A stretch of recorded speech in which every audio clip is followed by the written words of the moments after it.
This morning, Democrats confronting the striking reality that they may find themselves without any check on Donald Trump's power in his second term. In fact, of all of the reasons that Donald Trump won this election, we're going to talk about this now, the Elon Musk factor cannot be overstated. In Pennsylvania, Musk essentially took over Trump's ground operation. He held a daily $1 million giveaway for swing state voters. He donated at least $119 million to His America PAC to help Trump. And in case you missed it, on the eve of the vote, Musk went on the most popular podcast in America and said this. If the Dems win this election, they will legalize enough illegals to turn the swing states, and everywhere will be like California. There will be no escape. That is so insane. This is the final. This is it. This is the last chance. Has anybody tried and to I push just want back? to go out and vote. Vote like your life depends on it. Vote like your future depends on it, because it does. This is the last chance, man. Today, following Trump's win, Musk's net worth rose by, get this, $12 billion. Billion with a B. Our panel is back. Scott Jennings, the Elon Musk effect.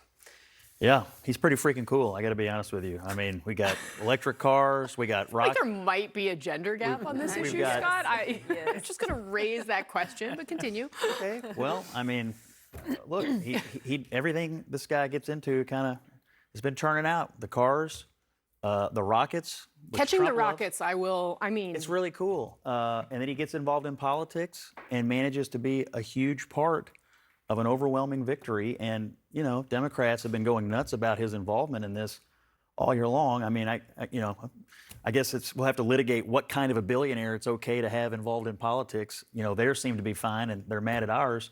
But not only did he just donate his money, he donated his time, he donated his expertise, and all that came with it. And, you know, you cannot deny that he was a huge part of how Donald Trump won this election. Not the only part, but certainly a large part. Kate Bedingfield, there is this open question about what his role might be in the Trump administration. I mean, they've talked about him looking at government efficiencies, among other things.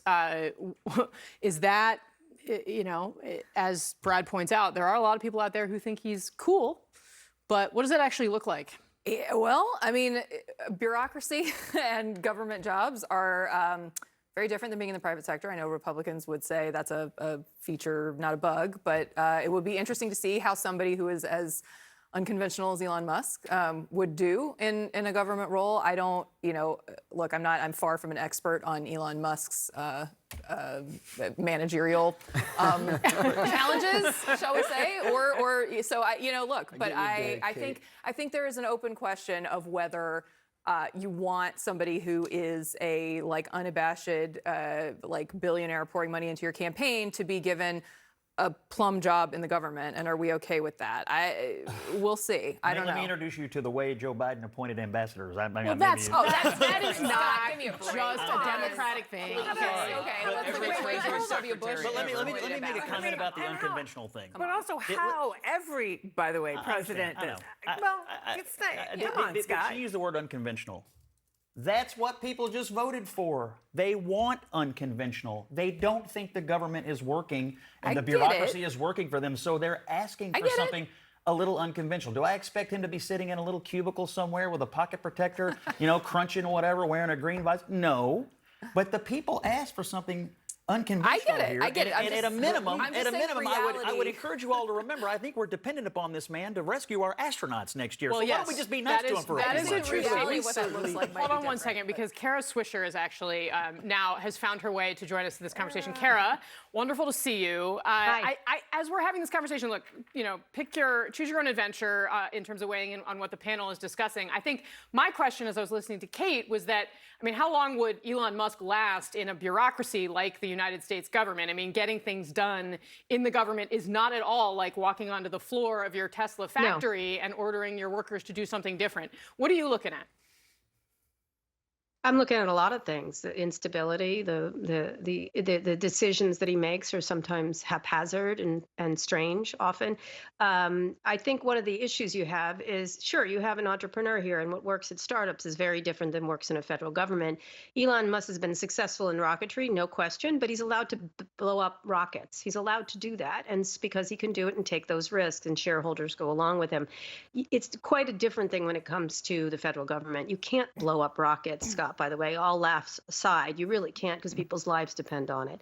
I know you think it's funny, but I don't think it's funny at all. I think one of the issues around him is that he's very innovative and different, but cutting a third of the federal budget, and we all know that government doesn't work in lots of ways, but it's not meant to be like a startup. It's not meant to be like a business. It's not meant to be like shareholders. And if you treat it that way, we have a very different system where the least among us suffer, and it's just the way it is. And he has a history of doing that. He has a history of lack of safety at certain of his facilities. He has a history of firing people. He has a history of not paying people.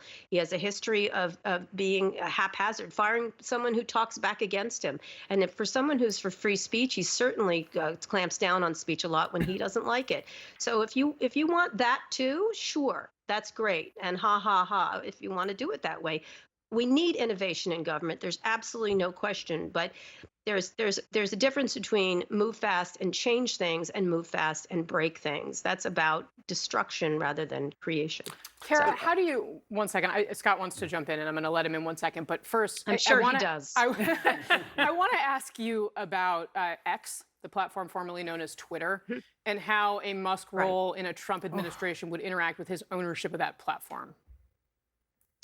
I would suspect he's going to try to merge Trump Social. I've heard from a number of people today with X and take it public, because it's a meme stock now. Trump Social already, which is a terrible business. So is X, by the way. X has always been a terrible business, and that was preceding Musk, and now it's worse than ever.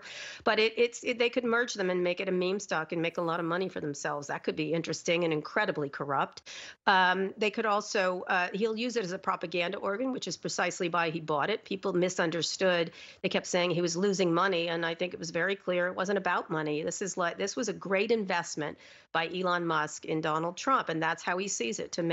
He spent hundreds of millions to make billions, and he could be our world's first trillionaire. If you're comfortable with a single person who has interests all over the federal government, including $15 billion in contracts, deciding things, and I know it's gone on in history, but nothing like this. No one's owned such an organ and such an ability, a publicity organ, and that's what it is, a propaganda organ that he's created in this way. It's not the same as before. It is not even close to the same. He has control over a number of important things, and we have to be very careful of a single person doing this. I think in history that's always been the case.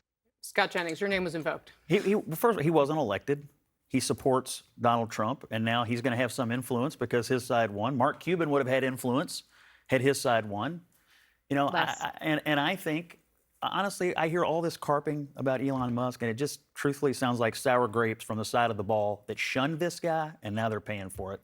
And they shouldn't have shunned him, and a lot of liberals have admitted it.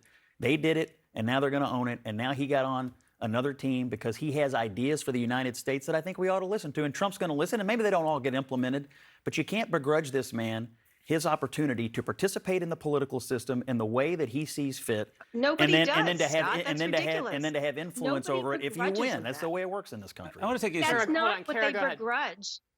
Go ahead. Nobody begrudges his ability to speak. What they begrudge is the flood of misinformation and all kinds of things that happen on that platform, which is uncontrolled. And it's not about free speech because he decides when and where to do it. In India, he clamps down. Other places, he complains. It's just at the behest of one person. If you're comfortable with one person with this much power, and Mark Cuban's power would have been much more diminished and has never been this much of a narcissist. I think actually what's going to happen is the two of them Mark Cuban's are going not to a fight narcissist? quite a bit. Not Okay. to the degree. Not in the same way. Not in the my same gosh. way. And by the way, Scott, I'd We're be not- very we're all- careful. There's a lot of fears. We're both narcissists if we want to be fair. So in any case, that's besides the point, as usual. One of the things that I think is important to keep in mind is the two of them may not be able to coexist in the same place. Elon is very petulant, and so is Trump. And I don't think Trump's going to like the attention that Elon's going to grab for himself. He's an attention sponge like you cannot believe. Having interviewed them and known him for 30 years, I've interviewed more than anybody has.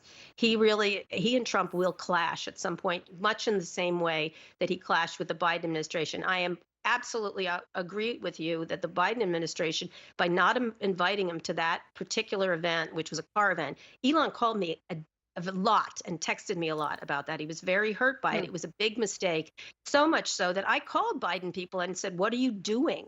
And I thought it was a mistake because he does get credit for the cars. He does get credit for the space stuff. He does get credit for innovation, as do many people. What he does not get credit for is his heinous comments and behavior and bringing people down. That troubles me. And you can separate it from the entrepreneurship if you have half a brain.